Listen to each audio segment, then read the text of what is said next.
सत श्री अकाल जी, तुसीं देख रहे हो विजन पंजाब टीवी ते मैं हाँ तुहाडे नाल अनु कौड़ा। ਸਿੰਘੂ ਬਾਰਡਰ ਦੇ ਉੱਤੇ इस वेले मौजूद हाँ। इस वेले जिहड़ा अंदोलन सिरजिया जा रहा है, एक इतिहास रचिया जा रहा है, क्योंकि आने वाले समय ਦੇ ਵਿੱਚ ਇੱਥੇ जो कुछ भी हो रहा है, जिस तरीके ਦੇ ਨਾਲ पुलिस तशद्दद करती है या जिस तरीके ਦੇ ਨਾਲ किसानां ने सड़कों ਤੇ डेरे लाए हुए ने, सरहदां ਤੇ डटे हुए ने, ये सारियां चीज़ां आने वाले समय ਦੇ ਵਿੱਚ किताबां ਦੇ ਵਿੱਚ पढ़ाईਆਂ ਜਾਣਗੀਆਂ। ਜਿਹੜੇ आने वाली जनरेशन होएगी वो किताबां 'ਚ पढ़ेगी। एक अंदोलन जिहड़ा है वो सिरजिया गया सी। किताबां ਦੀ ਜਿਵੇਂ ਅਸੀਂ ਗੱਲ ਕੀਤੀ ਤੇ किताबां ਜਿਹੜੀਆਂ ਨੇ ਉਹ ਛਪਣੀਆਂ भी शुरू हो गई ने, लिखनियां भी शुरू हो गई ने। हालांकि हले कोई सिट्टा नहीं निकलिया, ना ही ਜਿਹੜੀਆਂ ਸਰਕਾਰਾਂ ਨਾਲ ਮੀਟਿੰਗਾਂ ਹੁੰਦੀਆਂ ਨੇ ਉਹਦਾ ਕੋਈ ਸਿੱਟਾ ਨਿਕਲਿਆ, ਨਾ ਹੀ ਹਲੇ ਤੱਕ ਕੋਈ ਗੱਲਬਾਤ ਦੀ ਖਬਰ ਮਿਲੀ ਹੈ ਕਿ ਕੀ ਸਰਕਾਰ ਅੱਗੇ ਕਰੇਗੀ, ਜਿਹੜੇ ਕਾਨੂੰਨ ਨੇ ਉਹਨਾਂ ਨੂੰ ਰੱਦ ਕਰਦੀ ਹੈ ਕਿ ਨਹੀਂ ਕਰਦੀ। ਪਰ ਜਿਹੜੇ ਕਿਤਾਬਾਂ ਨੇ ਉਹ ਜ਼ਰੂਰ ਛਪਣੀਆਂ ਸ਼ੁਰੂ ਹੋ ਗਿਆ। ਪ੍ਰੋਫੈਸਰ ਸਾਹਿਬ ਸਾਡੇ ਨਾਲ ਮੌਜੂਦ ਨੇ, ਵਿਪਿਨ ਕੁਮਾਰ त्रिपाठी जी, जिन्हों ने क्या किताब लिखी है नागरिकता ਅਤੇ किसान सत्याग्रह। सत्याग्रह का इस अंदोलन ਨੂੰ नाम दिता है। सत श्री अकाल जी, सब तो पहला बहुत बहुत शुक्रिया। प्रोफेसर साहब, आपने किताब ये लिखी है नागरिकता ਅਤੇ किसान सत्याग्रह। नागरिकता सोध कानून जो आ रहे थे वो भी बीच में ही है, जो खेती कानून अब आ रहे हैं वो भी बीच में ही है। इस किताब में अगर आपने हमें बारीकी से बताना हो कि इस किताब में असल में आपने लिखा क्या आंदोलन के बारे में या इस सत्याग्रह के बारे में, तो वो क्या बताएं। ऐसा है कि हमने दो बातें रखी। मैं पिछले 30 बरस से धार्मिक द्वेष और जातीय द्वेष के सवाल पे काम करता रहा। मैंने महसूस किया है कि 30 बरस से हमारे हिंदुस्तान में नफ़रत भड़काना कोई ऑर्गेनाइज तरीके से काम होता है, और उसके लिए जो स्रोत है वो हमारे बाज़ार की ताकतें हैं। रईस लोग हैं जिनके दिमाग में नफ़रत है, वो जनता में फैला रहे हैं।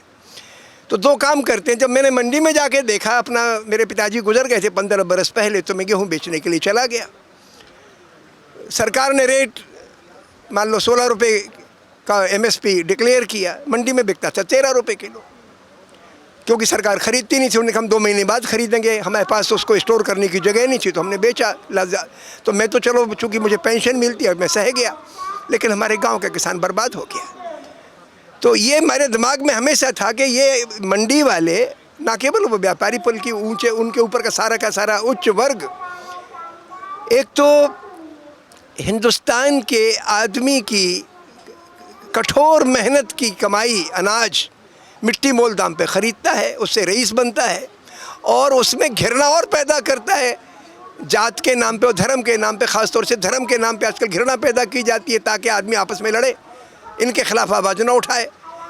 तो मेरे दिमाग में था कि किस तरीके से मैं किसानों को ये समझाऊं कि आपस में मत लड़ो, क्योंकि अगर मैं एक बार कहने जाता हूँ तो बाज़ार की ताकतों ने ऐसे नेटवर्क खड़े कर रखे हैं, मीडिया का ऐसा जाल फैला रखा है कि घृणा की बातें और कई गुनी ज़्यादा कही जाती हैं, नतीजा ठीक नहीं। तो पहली मर्तबा मैंने देखा कि इस बार किसान खड़ा हुआ और उसको एहसास है, ख़ास तौर से सिंघू बॉर्डर पे और टीकरी बॉर्डर पे और ये जो गाज़ीपुर बॉर्डर पे जो किसान बैठे हैं, इनको एहसास है कि सरकार का ये औजार है कि हिंदू मुसलमान हिंदू सिख, हिंदू मुसलमान हिंदू सिख का झगड़ा खड़ा कराओ और लूटते रहो, अपनी हुकूमत बनाए रखो। तो इन्होंने कहा कि हम वो होने नहीं देंगे।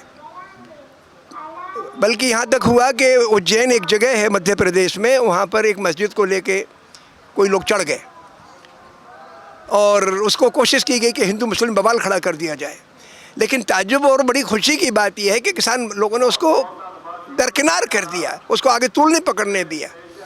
यहाँ पे भी जब 26 जनवरी के 3 दिन के बाद सिंघू बॉर्डर पे एक हमला किया गया और ऐसे लगा कि जैसे कि ये गैर सिख मॉब आया है वो सिखों पे हमला करेगा, लेकिन यहाँ के सिख लोगों ने बड़ी समझदारी से काम लिया और उस हमले को विफल कर दिया। और फिर वो लोगों को भी एहसास हो गया, ये दंगा करने वाले लोकल लोग बाहर से बुलाए गए थे, तो लोकल लोगों को एहसास हुआ कि हमने तो चाहा भी नहीं कि ऐसा कुछ हो, तो लिहाजा भाईचारा कायम रहा।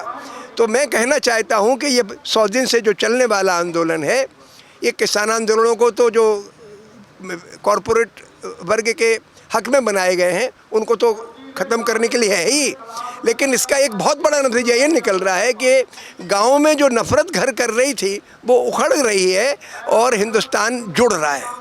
इसलिए राष्ट्रीय एकता के लिए बहुत बड़ा आंदोलन है। लगता है आपको कि पहले भी कई आंदोलन खड़े हुए, चाहे वो नागरिकता शोध कानून हो या उससे पहले कई आंदोलन हो, उसमें भी यही हिंदू सिख करके या फिर हिंदू सिख मुसलमान की जो धार्मिक लड़ाइयाँ हैं वो करवा के आंदोलन बिखेरे गए? सही कह रही मेरी बेटी। पिछले साल जब ये नागरिकता आंदोलन चला, और वो भी बहुत, मैं उसको भी राष्ट्रीय एकता के लिए बहुत महत्वपूर्ण आंदोलन मानता हूँ, क्योंकि 26 जनवरी जब पिछले साल मनाई थी इन लोगों ने 2020 में, उस 26 जनवरी के मौके पर 1 लाख लोग थे।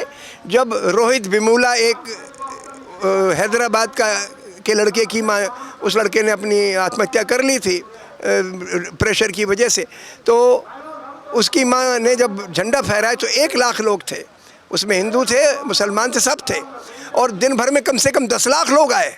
बेमिसाल चीज़ थी, राष्ट्रीय एकता की असली मिसाल थी। लेकिन वो एक दंगा करवा दिया कुछ दिनों के बाद, फरवरी में ईस्टर्न दिल्ली में, और उसके बाद फिर लॉकडाउन चालू हो गया तो आंदोलन बिखर गया। लेकिन जब आंदोलन चल रहा था तो हमारे सरकार के मंत्री इस बात पे पिले पड़े थे, और हिंदुस्तान का व्यापारी वर्ग के उसको ये कह दे कि मुसलमान तो गद्दार होता है, देश के ख़िलाफ़ काम करता है। लेकिन देश के आम लोग सरकार की इस पागलपन को समझ रहे थे बड़ी तादाद में। लेकिन मैं समझता हूँ किसान आंदोलन ने वो पागलपन का नशा काफ़ी हद तक उतार दिया है। एक शोर जो बहुत मचाया जाता है कि लोकतंत्र को लेकर, तो आपको लगता है कि लोकतंत्र सिर्फ एक पार्टी के लिए बनकर रह गया? जब आम लोग लोकतंत्र की दुहाई देते हैं तो उसकी सुनी नहीं जाती, लेकिन जब एक पार्टी लोकतंत्र की दुहाई देती है, वो अपने लिए एक औजार बना लिया लोकतंत्र के लिए। लोकतंत्र बेटा, ये तो बहुत घटिया बात कही लोगों ने। लोकतंत्र के माने मोटे तौर पर ये है कि सरकार जनता के इंटरेस्ट को समझे, उनके हक में काम करे।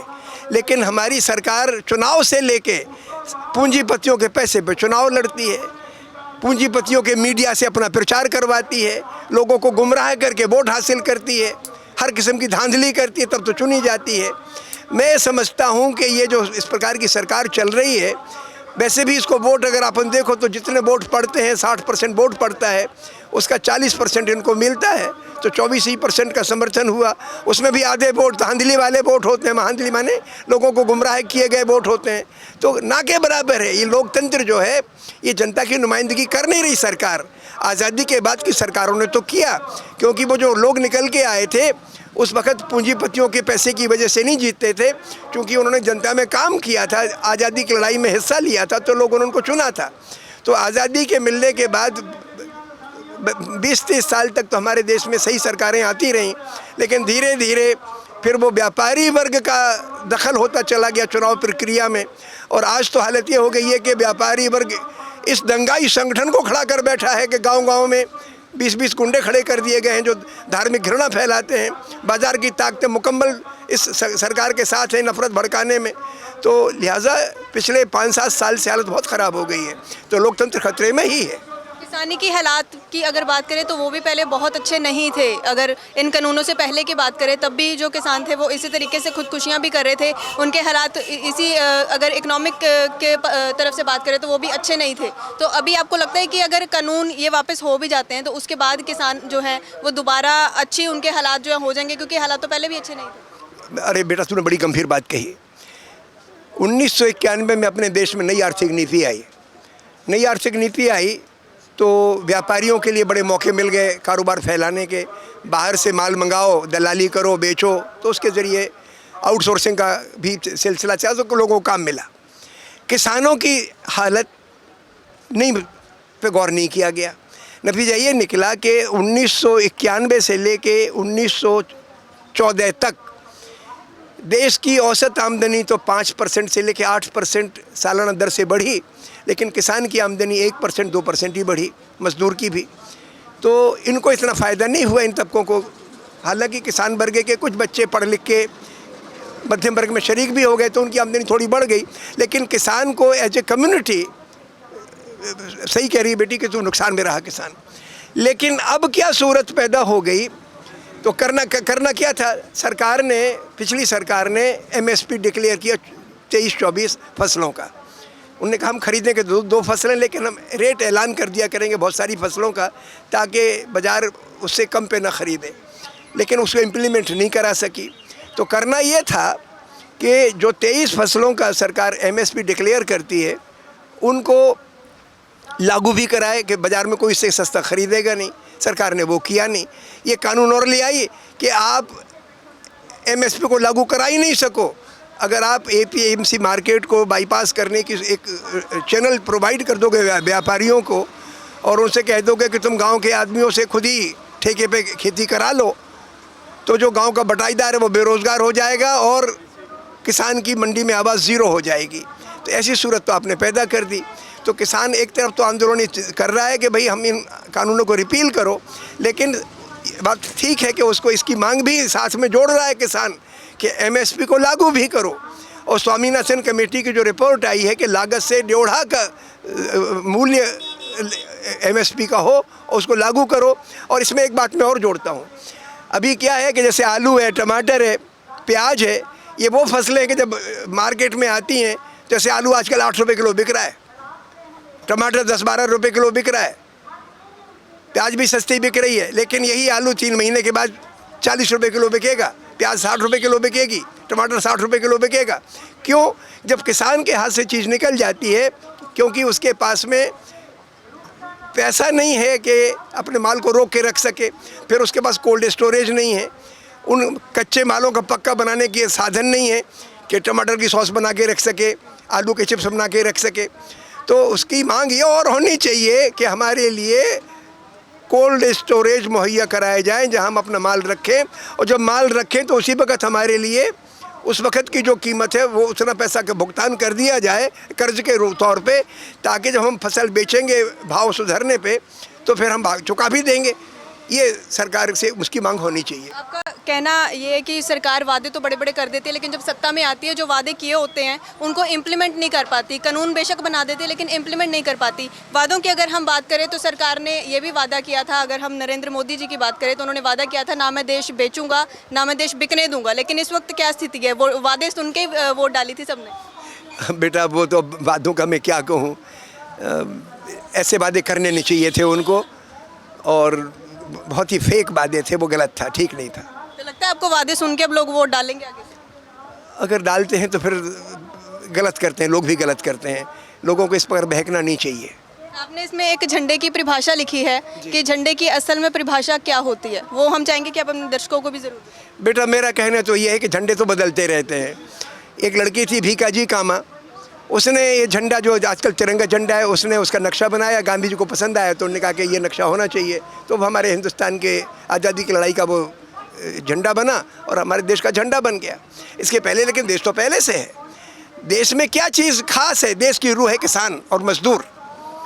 तो एक एक किसान जो दिल में बात है, जो सच बोले, जो ईमान की रोटी खाए और खाने के साथ साथ दूसरों को खिलाए, वो तबका ही असली हिंदुस्तान है।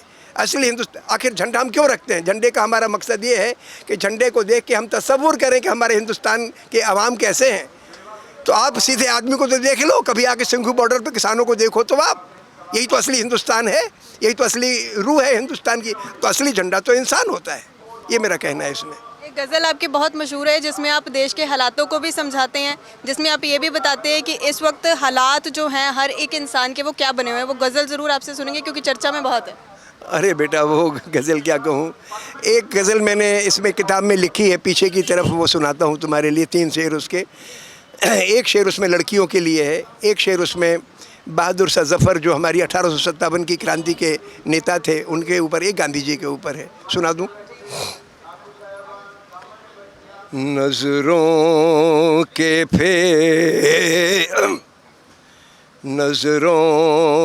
फेर ने हमें बेदम बना दिया,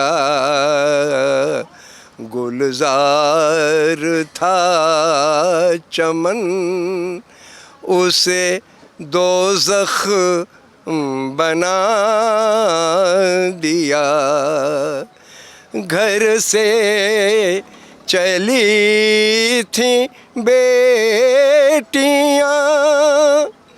2-4 ही कदम, 2-4 ही कदम, असमत लुटी जुबान कटी, जिंदा जला